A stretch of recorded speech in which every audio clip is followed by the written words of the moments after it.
Hello, everyone. Thank you so much. I am so honored to be here at this event specifically tonight. We are here for the opening of an incredible exhibit at the Martin Luther King Jr. Memorial Library, and it is in honor of a story and a person that we should all know. As everyone should well know, Emmett Till was a young boy whose life was brutally taken from him by people with hatred and racism in their heart. His mother, Mamie Till Mobley, made sure that the world would never forget her son, her baby.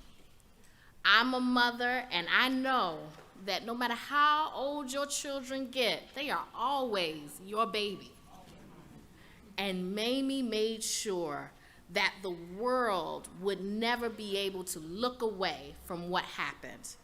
This exhibit shares the humanity of Emmett, his mother, and Mamie's determination, along with the determination of the Black press, to make sure that the world knew and that someone was held accountable for what happened. We'll talk about that more in our upcoming panel discussion, but right now, we welcome and we will have remarks from the Executive Director of the DC Public Library, Richard Reyes Gavilan. Thank you so much.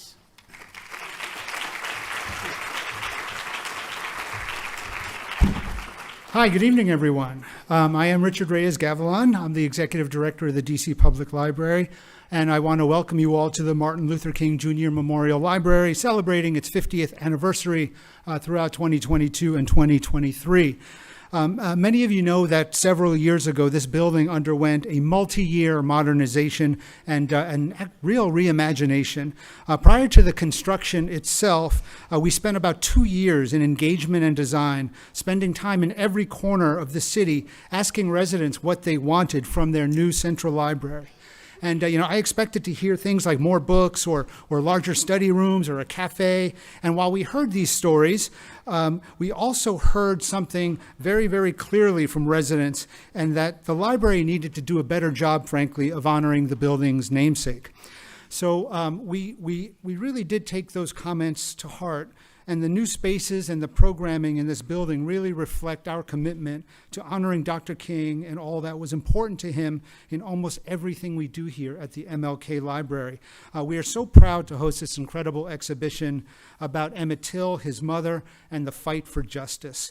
It is that fight for justice that ties the exhibition to our satellite exhibition called Mothers of the Movement, and to our permanent exhibitions on the 4th floor that shed light on historical struggles like DC's never-ending fight for statehood. There's so much I learned about the Emmett Till story from this exhibition. I was particularly interested in the role of the Black media in amplifying the story of injustice associated with the sham trial of his murderers. We're excited to help introduce young DC students and their families to Emmett Till in ways they would never otherwise know him. And for that, I am so deeply thankful to our exhibition partners, the Indianapolis Children's Museum, represented here by Executive Director Jennifer Pace Robinson. Thank you, Jennifer. The Emmett Till and Mamie Till Mobley Institute, represented by Executive Director Dr. Marvell Parker, and the Emmett Till Interpretive Center, represented by the Executive Director Patrick Weems. Locally, I'd like to quickly recognize the DC Public Library Board of Trustees, represented here tonight by Andrew Trueblood, the DC Public Library Foundation for their assistance with our auxiliary exhibit, The Mothers of the Movement. Marquette Smith and Susan Haight, co-presidents, are here. And thanks to the Coalition of Concerned Mothers who advised us on the content of that exhibition. A few invited guests, Dr. Christina Grant, the DC State Superintendent for Education is here, and Dr. Louis Farabee, who is the Chancellor of DC Public Schools. You guys have to help me get people into this building to see this amazing exhibit over the next 6 weeks. And lastly, I want to thank the wonderful staff of the DC Public Library, especially Linnea Hegarty, Natalie Campbell, and Ryan Williams. With that, thanks again for coming. It is now my distinct honor to welcome to the stage the Mayor of Washington, D.C., Muriel Bowser.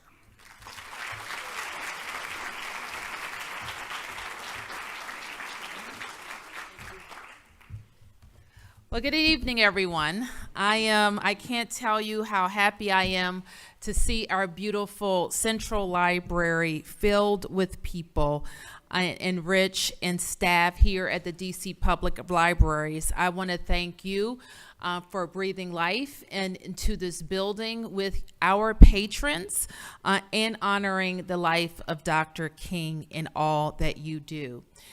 We certainly believe that buildings, the bricks and mortar, are important. We did a lot in this beautiful building, of course, but it is not as important as what happens in the building. So people coming in, being able to check out books, being able to look for jobs, being able to have a coffee, and certainly being able to welcome our nation's history.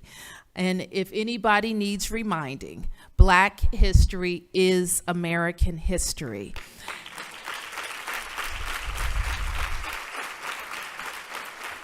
And the investments in the quality permanent exhibits are important, but so too are we happy that we can have visiting exhibits to teach our patrons and our visitors, our school children, about our American history. I'm delighted that members of our public education team have joined Rich and Dr. Farabee and Dr. Grant, who have the responsibility of making sure that our young people have a wonderful education experience and are prepared for life and are prepared for work and are prepared to be good citizens. I have the honor now of introducing and meeting today Reverend Wheeler, and I want to thank you for your lifetime of activism and your family's activism.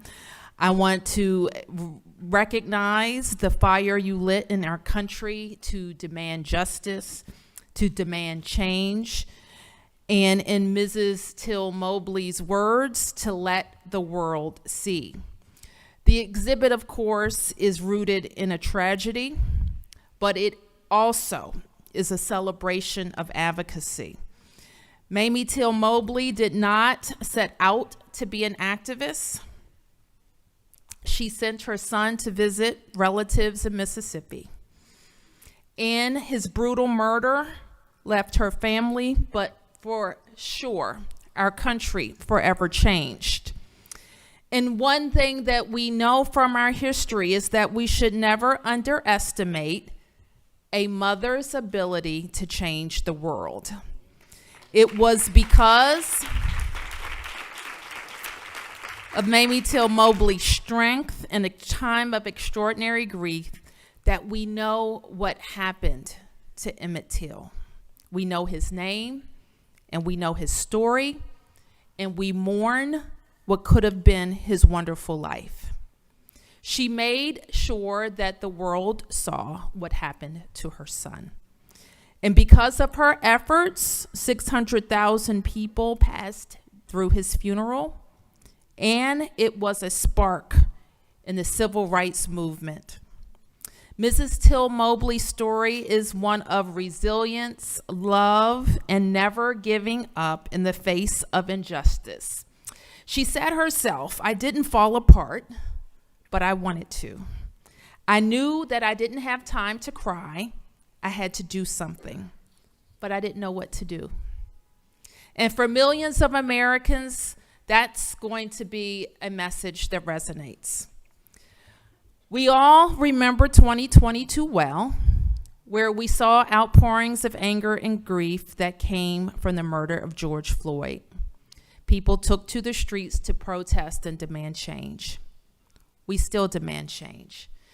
Here in DC, we created Black Lives Matter Plaza so that people would have a place they could come together to not only grieve, but to strategize. It can be very difficult to pivot from grief to action, but when it happens, we know that we are able to unite people who share in grief, but who are ready to shoulder the burdens of leading change. So that is an important reminder for the moment that we're living in today, We've come a long way indeed since the 1950s, but injustices still persist. Racial injustice, economic injustice, and we have new challenges too. Today's generations are growing up surrounded by another kind of tragedy, almost an everyday tragedy, commonplace tragedies of gun violence, the looming threat of climate change, and new levels of isolation exacerbated by this pandemic. So my hope is that this exhibit will not only be a lesson about our history, but also about our future. I hope that the people who come to see this exhibit walk away inspired and empowered and reminded that when we work together, there's nothing we can't take on. This testament is a guide for how we can all be advocates, even when we choose it or it chooses us. Even in the face of tragedy, even when it seems impossible or we don't exactly know the first step to take. I'm so grateful to the DC Public Libraries. I'm grateful that we have the opportunity to be among major American cities who will get a chance to see this. And I'm grateful to be in the presence of the Till family. Thank you.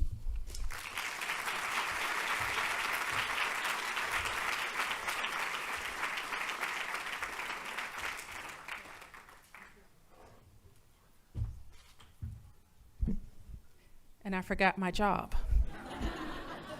I'm introducing Reverend Parker.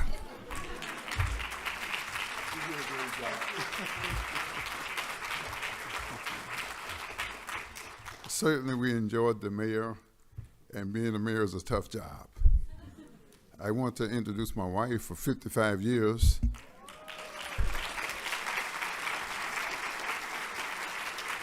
I know she don't look much older than that, but she said I robbed the cradle. I said I married a young old woman. And we always have this standing joke. She said, when I get to heaven, I'm going to say, Lord, not up here too. So brothers, hang in there. Sisters, hang in there. Get your time in. 67 years ago, this year, Emmett Till was kidnapped and murdered. I was 16 years old and he was 14. He had to place a 16-year-old in a 40, not 83 like I am now, 84 next month. And I remember I read the Look magazine, and that article is still painful to me today. And that resonated with me all of the years. And the stories that were told in the documentaries, the attitude that we have now was not like it was then. For like 30 years, it was like Emmett got what he deserved. Until 1985, Rich Samuel did a documentary. And then we were not ashamed to talk about it. America's attitude was he got what he deserved, and the black people's attitude to me was, why didn't you do something? So we didn't talk about it. So I was invited to start talking about it. And when I started talking about it, they say, Wheeler Parker alleged. I said, alleged? Maybe I don't know what that word means. I'm eyewitness news. Didn't want to be interviewed, didn't look to be, because Mamie was there, my grandfather Mose Wright was there. They were taking care of that. But how can I allege?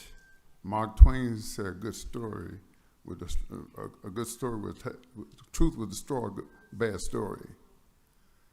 So I appreciate the Indianapolis Museum. They give the opportunity to, when we collaborate with them, to tell the truth. Why should I tell my story? Because it's been told so many times. I've heard so many things. I felt so helpless all of my life, practically, because of the way Emmett was portrayed. Once it was confirmed, and we knew that they had killed him, then they had to spend time trying to justify what they did to him. And the stories and the lies began. So the museum, Indianapolis Museum, Children's Museum, and I was just so carried away and impressed how they could tell a story on the level of the children. And can we just give them all applause for that?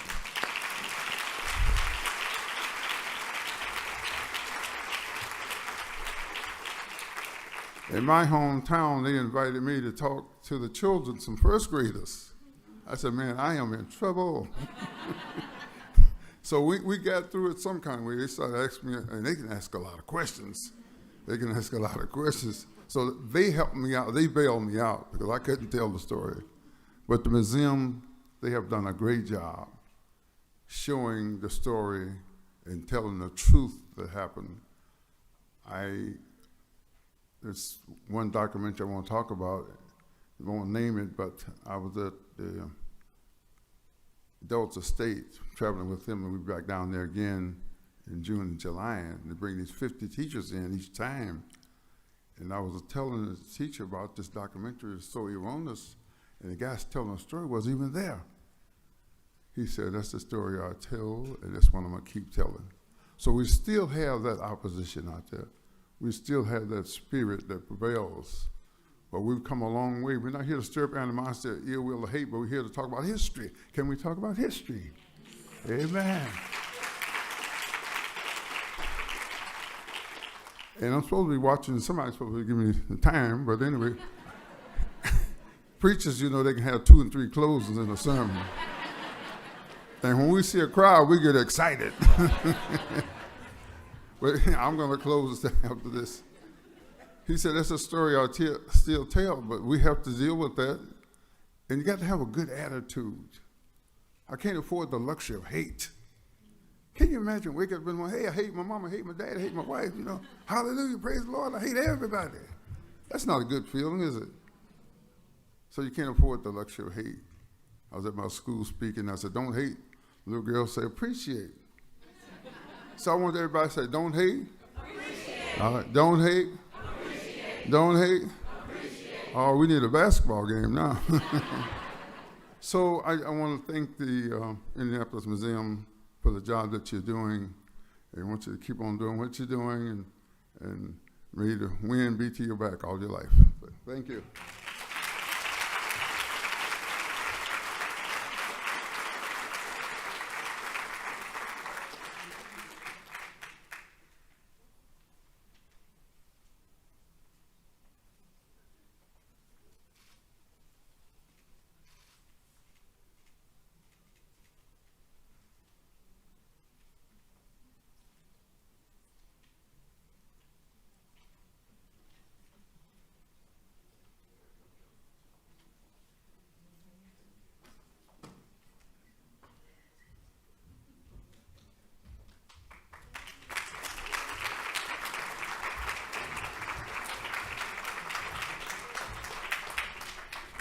I know, but I'm just going to help.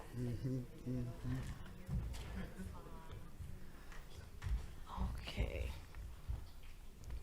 All right, well, first of all, I think we have to give another hand clap for Reverend Wheeler right now and for his amazing testimony. So I think we first have to do that. Yes. Well, we are here. We're going to do a panel now. I'm going to introduce everybody, and I think it's so important and so appropriate that we're going to have this panel now, because what Reverend Wheeler talked about was the narrative that people were trying to put out in the media and elsewhere about Emmett Till and about his death, and what that meant, and how you had a black media and others pushing back, trying to tell the truth. And that's really what this panel is going to be about. I'm going to introduce everyone. Once again, I am Aisha Roscoe of NPR. We are joined by, let me start with to my left, my immediate left, Dr. David Johns. Yeah, we can do some applause. He is the executive director of the National Black Justice Coalition, a civil rights organization dedicated to the empowerment of Black LGBTQ+ and same gender loving people, including people living with HIV and AIDS. From 2013 to 2017, Dr. Johns was the first executive director of the White House Initiative on Educational Excellence for African Americans under then President Barack Obama. So that's just a bit. Or did I skip? I said, still my president. Still his president. And next we have Denise Rolark Barnes. Clap it up, definitely. She is the publisher and second generation owner of the Washington Informer. Yes. Succeeding her father, the late Dr. Calvin W. Rolark, who founded the newspaper in 1964. The Washington, yes, clap that, yes. Clap it up for Black press. The Washington Informer is a multimedia organization serving the African American community in the Washington metropolitan area. Next, we have Van R. Newkirk II. I gotta get it right. He is a senior editor at The Atlantic and the host and co-creator of the Peabody Award-winning Floodlines, a narrative podcast about Hurricane Katrina and its aftermath. Newkirk has long covered voting rights, democracy, and environmental justice with a focus on how race and class shape the country's and the world's fundamental structures. He's a 2022 Andrew Carnegie Fellow and was a 2020 James Beard Award finalist, among many other honors. So,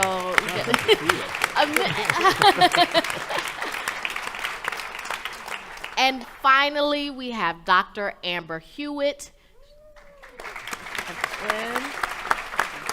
She is the Chief Equity Officer for the DC government and the Director of the Mayor's Office of Racial Equity. In this role, Dr. Hewitt advises Mayor Bowser on policy decisions and works in collaboration with district leadership and agencies to apply a racial equity lens across government operations. In 2018, she was appointed by Mayor Bowser to the Commission on Fathers, Men, and Boys. She also served as a health policy fellow for Senator Cory Booker. So you see, we got a all-star panel here. So you know you're listening to people who know what they're talking about. So I want to start with Denise first with a question, because let's talk about the role of the press in the aftermath of Emmett Till's murder.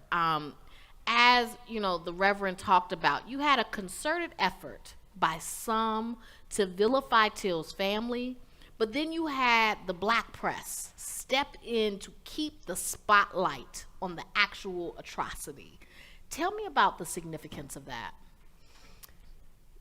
Thank you for that question, and thank you for, it's an honor for me to be here with you all this evening. I just want to give a little bit of backstory. I won't make this long, but I watched the first Martin Luther King Library being built, because our office was one block down the street. When my dad started this newspaper in 1964, I am amazed at this library today. Yeah. And I'll say to you, our librarian here, that I've talked to a lot of people who just like to hang out here. So this is home away from home. And I also want to say how it really makes me feel great to see the leads of our public school system here. Of course the mayor, but our public school system here. So many of our children don't know the story because they don't read the Black press. But you're here to help tell that story, and I appreciate that. You know, I can go back to 1827, when the first Black newspaper was founded in this country. And it was because of the atrocities that were happening and the effort to abolish slavery in this country that was not being addressed, but maybe a handful of folks in the white media. And so John Rothstorm and Samuel Cornish created that publication, Freedom's Journal, just to make sure that we were documenting not only what the atrocities that were happening to black people, but also the efforts that black people were making to overcome those atrocities. This was close to 60 years before slavery was abolished. Yeah.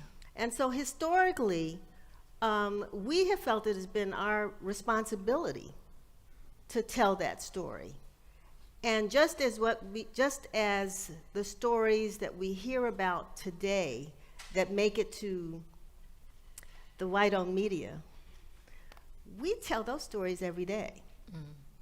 And it just takes that one spark, that one look by somebody in some other publication or some other media to pay attention to now make it a major story. What happened with Emmett Till was probably, I mean, it's one of the worst things that could happen to any child. But I guarantee you he was not the first. No. And I guarantee you that the black press was telling those stories. My Shiro is Ida B. Wells. She spent her entire life talking about lynchings. So we understand our role. We try our best to fulfill that role and that responsibility. We just wish more people would react to the stories that we tell as opposed to what others tell about us. Yeah. And you know, and I want to say when I ask the questions, other people can jump in if they would like. But this is a very simple question, and Denise, I know you can answer it, but I'm going to ask Van. I think it's good in a panel like this, and then, when we're talking about a subject like this, just to kind of lay it out plain. What was and is the benefit of the black press to this country and this world? Can you talk about that, Van? So you asked me that while Denise is sitting Yeah, right while next to me? Denise is sitting right here, Okay, she's going to grade And you I'm on it. I'm recording your answer. Well, to start, my mama's from Greenwood, and so I would be remiss. My grandmother is watching if I didn't say greetings to all the folks who made it up from Mississippi. Thank y'all for coming out. Yeah. I think I want to take off from your answer because if you look at, number one, none of what we have in this exhibition, we're not here probably if not for the black press. We don't have this story that being spread across the world. We don't have any positive or actually accurate portrayals of the Till family if not for the Chicago Defender, if not for Jet and Ebony, if not for black press coming down from out of town, from Indianapolis, from places where nobody ever been to the Delta and then going and staying in Mount Bayou. We know that the black press is who gave us that story. We don't know about the Wilmington Massacre in 1898 without the black press. So for me, the answer to this question is we get the truth. That's what the black press gives the world. And if you go back and look at all of these things we talk about in history where that are these hinge points of black history, these moments that now we go back and commemorate. I think over the past 20, 30 years, we've had a real renaissance in understanding the breadth and depth of some incidents in black history, like Emmett Till's killing, like the massacre in Tulsa and Greenwood.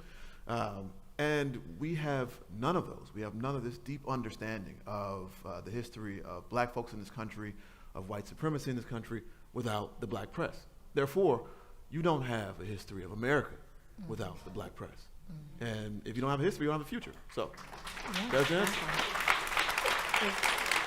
Look, well, you have Denise clapping, so that means you passed. That was good. Well, and I want to, both Dr. Johns, Dr. Hewitt, I want to have this next question go to both of you because, Jet Magazine famously covered Emmett's funeral with the open casket, printed a picture of the mutilated corpse. In media, education, and public institutions, how do we decide what images, audio, video are appropriate to share with the world, thinking about the impact on the audience, on the family, on others as a community? And, I don't know, Dr. Hewitt, would you like to go first? Sure. Thank you for that question. It's such an honor to be here and in the presence of such civil rights greatness and giants. And as you mentioned in my bio, I've had the pleasure of serving under Mayor Bowser's leadership as the first Chief Equity Officer for DC government. And racial equity work is about repairing past harms due to structural racism, but it's also about truth-telling. So we're really grateful to be here centering the role of the Black press from then until now. And we know that public narratives don't have to be true to be believed. And I think Ms. Roloff Barnes really spoke to that. So I'm going to focus my comments on the role of sort of children and families. I think it's really great that this exhibit centers on children starting from 10 up, and that's a really critical time in a child's sort of cognitive development. So between ages 7 and 11, that's when children start to be able to better understand events in a logical manner. They also have greater abstract reasoning. So I think this exhibit is very spot on and starting with that age. I think it's also a tool to promote consciousness raising in kids, because we know that we unconsciously think about race even if we don't explicitly talk about it. Research also shows that children have an understanding about the concept of race, the social construct, even if they don't have the language, even before their parents are comfortable talking to them about it. So I think this exhibit can be a powerful tool for parents, caregivers, and their families. And then secondly, we also know that children as young as 2, so between ages 2 and 4, that's when they start developing an understanding that race means something. You know, the color of their skin may mean something, and they also can start to internalize racial bias at this time. So I think when it comes to images, I think this exhibit is spot on, thinking about developmentally appropriate images, but also not, in addition to honoring the life and legacy of Emmett Till and Mamie Till Mobley, but also allowing youth to see themselves as change agents. So understanding what happened, but also seeing themselves as part of the change process. And Dr. Johns, can you talk a bit about what you think that the community needs to be thinking about when you're putting out images, when you're putting out audio, all of this, because we're bombarded with it now with the internet. What should we be thinking about? Yeah, I appreciate the question. And if you all remember me saying anything, hear my heart when I say thank you for the gift of your time and attention. Also want to name and say thank you to educators in the room. Educators do God's work. So for those of you who are in the classroom, thank you. The most important thing, I think, based on this question and my position on this panel that is not included in my bio, is that I taught elementary school. I taught kindergarten and 3rd grade. I told Gregory, her son, he's a 3rd grader, that I taught 3rd grade. And when I hear the question of what's appropriate, there are 2 threads that I want to weave together. One is that we should trust Black women. We are able to have this conversation and be in this space because of decisions that Mamie Till Mobley made, often in spite of people who look like her, right? The asterisk here is all my kinfolk, ain't my skinfolk, because she knew what needed to be done. And I defended and earned my dissertation last year. I wrote about the experiences of Black LGBTQIA+ youth in public, middle, and high schools throughout this country. And what I know is a lesson from Asa Hilliard, which is that all of our babies are geniuses. What Asa actually said is, I have never in my life met a child, in particular a Black child, who is not a genius. And there's no secret to how we support them. We first acknowledge them as human, and we second support them with love. So the other part of the question is, if we're going to trust Black women and caring and concerned adults, is that we have to teach critical thinking. Our ancestor, bell hooks, remind us often that we do not teach the importance of critical thinking. We also don't teach that democracy is something that has to be defended with each generation. And so it's important for us to teach our babies, and big babies too, responsible consumption of media, because we live in an age where we all have mobile devices, we have access to more information that's been produced in the last few years that existed heretofore, so we have to be more responsible with how we consume it. The last thing I want to name is this. I wore this shirt intentionally. The last time I wore it was at a meeting where we were talking about Trayvon Martin. And it should be lost on no one that we're having this conversation right after another Black man was just lynched by the state, right? Tyree Nichols, who was murdered by 5 ex-police officers. And so not only do we have to appreciate that we have been in this fight to move past lynching, what was previously lynching associated with the KKK, what is now lynching associated with police officers and other state-sanctioned actors, to move to a space where we can talk about safety and protection and ensuring that our babies have the ability to not only consume media that talks about our grief, but to produce media that talks about our freedom as well. Thank you. Aisha, Yes, absolutely. if I can, I mean, because this question may be the only opportunity I have to acknowledge the people that I also consider my heroes, and those are the folks who are behind the camera. And we have a lot of them in this room this evening. I love the work of photographers and what they do. And I know that sometimes the job that they have is a difficult one, and getting permission, like the photographer from Jet Magazine was given, to take that photograph is what I think a lot of photographers do look for in these cases. But we know that if it had not been for that cell phone camera, we may not have had the Black Lives Matter movement and what happened as a result of George Floyd. You really have to, people can read words, but images really tell a story. And the people behind those cameras really have to make some value judgment. They have to get permission. And they also have to figure out, how can I tell a story in an image that will give some feeling, you know, make people respond or react. And so thank you, photographers, for being here. This is my right side. I'm just kidding. But, Make us look good. Yes, absolutely. I just want to name too, a lot of folks have this reflexive ability to name the week, the moment where they were when they learned about what happened to George Floyd. I want to remind folks that as long as there have been Black people, we've been beautifully and incredibly diverse.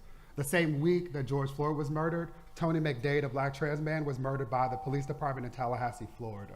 So when we talk about these moments, these watershed opportunities for us to do a better job of standing in community with each other, we also have to name the most minoritized, the most marginalized amongst us. So my hope is that I'm offering up Tony's name so that as you all recite what happened to Brother George Floyd, understandably so, righteously so, that you also lift up Tony's name as well. Well, absolutely. And you know, Denise, what you brought up is the perfect segue to what I wanted to ask next, was this idea of how do you accurately portray the horrors of this world without becoming desensitized or allowing the audience to become desensitized to an image or to a video where it just becomes another part of, you know, not entertainment, but just consumption. So if that question is for me. Yes, I'm asking you, other people can jump in as well. I don't know about this desensitivity. I mean, I keep hearing that people become complacent, they're desensitized, what have you. And I think people would much rather look away. Yeah. I mean, that's why, you know, folks, movies like Till, the new film, a lot of people did not want to go see it because they don't want to see the story, and they don't want to, it hurts. It hurts. You know, Emancipation. I don't know if you all saw that, the new Will Smith film about the story about that photograph of the enslaved man whose back is ripped apart. It's his story. You know, people don't want to see any more slave stories. They don't want to see war stories unless it's got the famous actor in it that they like. It's because we're not desensitized, you know, and so, and sometimes you have to spark that a little bit. You know, you have to I think, get to the core of what makes people respond. And so when we see images of men hanging from trees, and women hanging from trees, we have to realize this is American history. This is what we've gone through.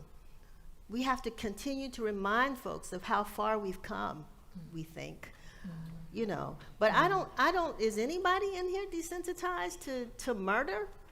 When a child dies, when a mother dies, you know, by gunshots, a car accident, nobody is desensitized to that. So I don't worry about that.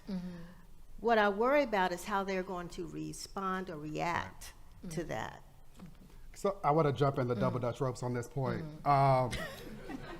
So I actually appreciate that and think that it's less about the image and it's more about what we do with our grief. Yeah. Right, so I want to offer up, Tina Strawn has written this book, Are We Free Yet? And she writes about grief. And of course, as I showed you all the cover, I then lost the page. But what she says is that if we're getting free, then our grieving must be a significant part of that. Telling the truth about the loss we have experienced and acknowledging the pain and hurt we feel opens the path to our freedom journey. And tears are always a part of that trail that leads us from what was to what will be. I think our issue is at least twofold in this moment, which is that these moments are unrelenting. Yeah. Right? I'm sitting here also thinking about Shanquella Robinson, who we might not have known about if it wasn't for not only the image and the footage that was captured, but things like Black Twitter and folks who made it an issue. The same thing with Trayvon Martin. But also, we don't have spaces to grieve, right? The practices that we used to hold on to as Black folk, FOLX, have been stripped away from us as a result of the most recent novel pandemic, right? Inspired by coronavirus. And so we have to do a better job as community folks. And I'm clear that folks in this space, we're having a conversation with the congregation, right? The kind of folks that would be desensitized probably wouldn't elect to come to a space like this. But those of us who are compassionate, who have the capacity to do more, have to hold each other so that we can grieve. But sometimes that's the hardest thing, though, is to deal with the pain, to know what to do with it when it hurts. Because we live in a society where we are told to move past it, to move through it. Move on. I have a tattoo on my back that is two images of a Black boy, one smiling and one crying. And the image that I always think about is we're told, laugh now, cry later, right? And so what I know is that the pathway to freedom is the exact opposite. It's sitting in the discomfort. I pulled up a Ron DeSantis yesterday in Tallahassee, Florida.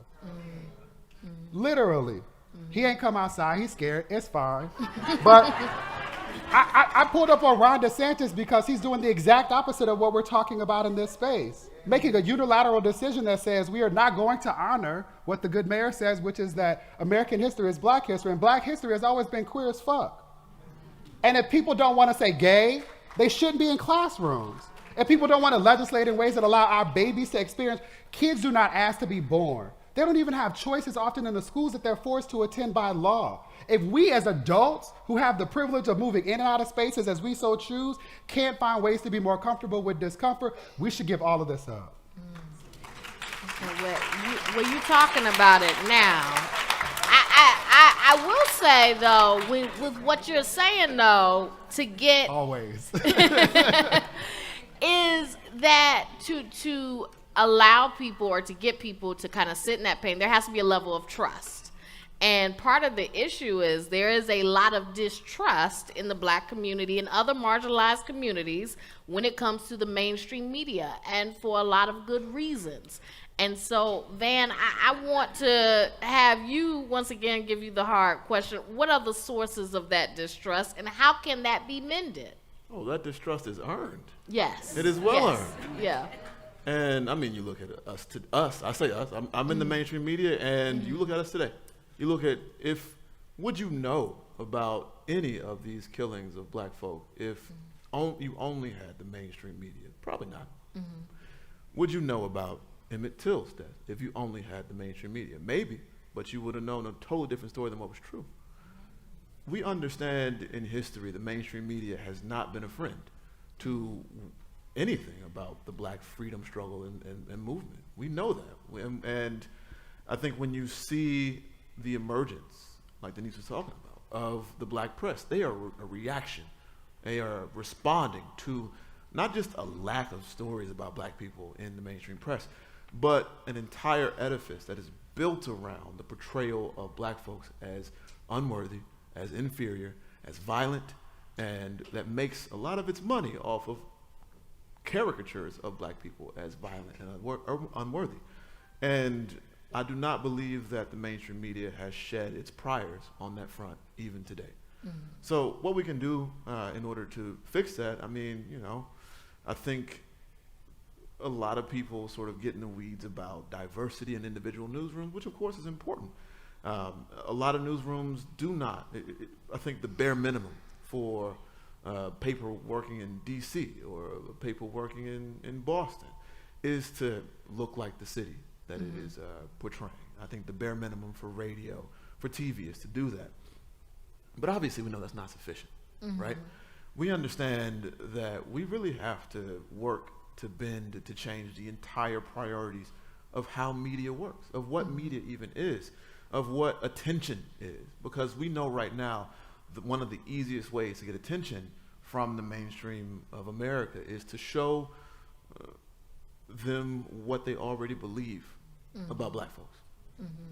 So for me, I think a lot of the focus on numbers, on whether we have 14% exactly of black people in every newsroom, kind of misunderstands what the problem is here, and that's the entire edifice is broken. The way that the interactions happen and how we decide what to cover, that is broken. Yes. Yeah. So I think we're going to start taking questions from the audience. I'm looking for my cue person. She's over there. Over here. So I think we're about ready to take questions from the audience. Okay, so we are ready to take a few questions from the audience. Now, I do want to say before we do the questions, we probably want questions and not just comments. So if you have a comment, maybe just hold it to yourself to afterwards, and let's just do one question, please, so we can try to get to like three, at least like maybe 3 questions if we can. So we're going to do some questions now. And while we're waiting, I just have to, again, sort of assert what I think is a little bit of fairness when it comes to non-black owned media. Because we, in the black press, recognized that we couldn't hire everybody because we weren't making the money. So it was our job also to make sure that the doors were open in that white media to have black people whose voices could be heard and who could tell those stories. And in some ways, we've been successful. And I am proud of my Cortland Malloys and other names, Keith, whatever, thank you, Alexander, and other folks, that work. They teach at Howard. They're teaching black children about working for the press. They bring in the black press so that they understand that story. But they also are good journalists that make sure that our stories are told. So, I look at some of these publications sometimes and say, wow, that was a good story. I think they got it, So I don't want to, it's just my desire to be fair to journalism, because I know how difficult this business is. And it is a business. It's a business. We're here to make money. Yeah. And can I just name that something that also makes this more complicated is that social media journalists, folks who report and don't check sources or citations, also make this much more complicated. Some folks in this room might have even seen this week there was a story trending about trans folks being mad at Aretha Franklin. And the number of black publications that posted the story without framing it or providing context incensed me. I'm still pissed off thinking about it now. Right? It took me literally 5 minutes to find the source of the article, and in the bio, it says it's a parody account. Yeah. An organization that was established this month in Norway. And so you now have people having group chat conversations, water cooler arguments about, this is where I get off on this LGBTQIA plus ally train, because not my Aretha, when it actually is not even a story, right? And these things have real implications. So I just want to name right now, most of the babies I engage with, they're not reading newspapers. No. Right? Yeah. They are consuming their media via TikTok, YouTube, and digital platforms. And so in addition to doubling down on my points about critical thinking and media literacy, we also have to hold non-journalists who are standing in the space of journalists accountable for doing a work that has integrity and value associated with it. So, absolutely. Who's over there? And so, first question over here. Yes. Hi. My question is pertaining to kind of what you're alluding to is the ethical responsibility that professional journalism, I think sometimes they default back on regular everyday people as far as social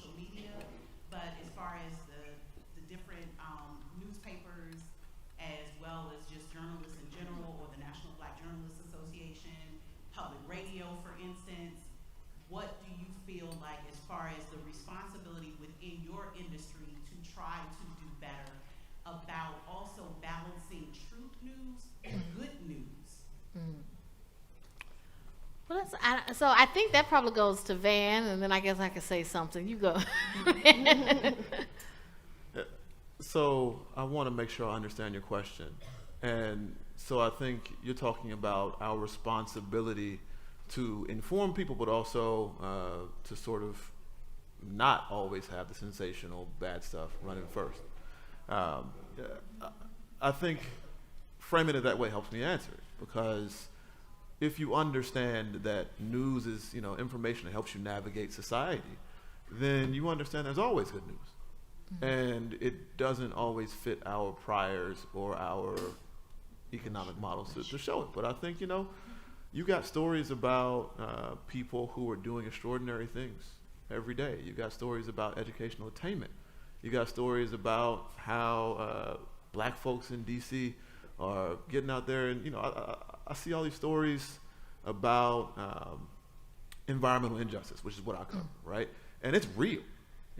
We should be urgent. We should be talking about just what is happening with black communities that are being submerged under the floodwaters, with places that are being polluted. That's urgent. We need to be real about it. But we also should be talking about how places like Duck Hill, Mississippi, they have gotten high school students out to build their own levees because the government wouldn't do it, and now the town doesn't flood anymore. That's good news. And that's a story. That's not just good news for the sake of good news. It's a story that helps us understand how people can be empowered and changing their own lives. And that's what we have to do as journalists.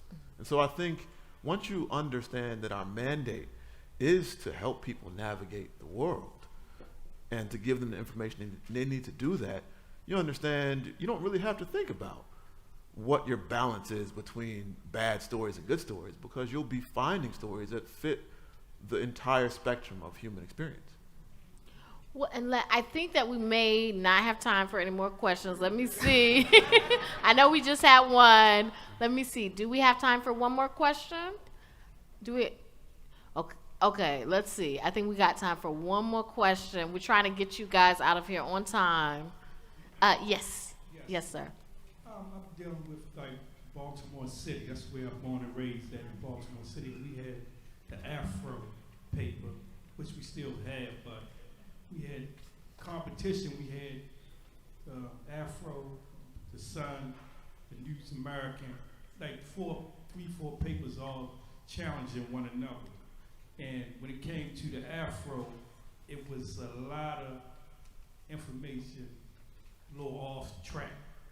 Back then, as a suspect got killed, the age, misspelling of the streets, and stuff like that. And I had talked to a buddy of mine who was working for the company, the Afro, and he said that they used it. Sometimes they used the white paper editors and stuff to get them information, and they would literally give them wrong information, so the paper would never flourish to be a competition paper. So we might, if that's one of the issues, some people information is hold back, so you won't be a competition paper for them. I gotta say, my heart hurts to hear you say that.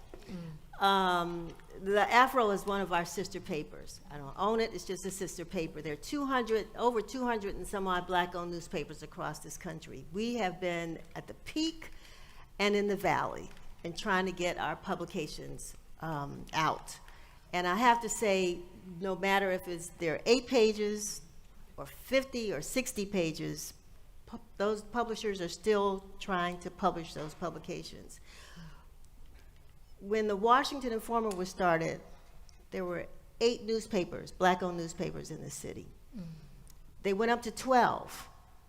Now, besides the Afro that also covers Washington, D.C., and they're one of the oldest black papers in the country, just celebrated, I think, their 130th anniversary. So, yeah, there are times when, we have, or some of our publications have reverted to using AP or other sources for news. We haven't had the staff. I can go on and on with excuses. But we understand our value. And I'm telling you, watch that publication. They're bouncing back.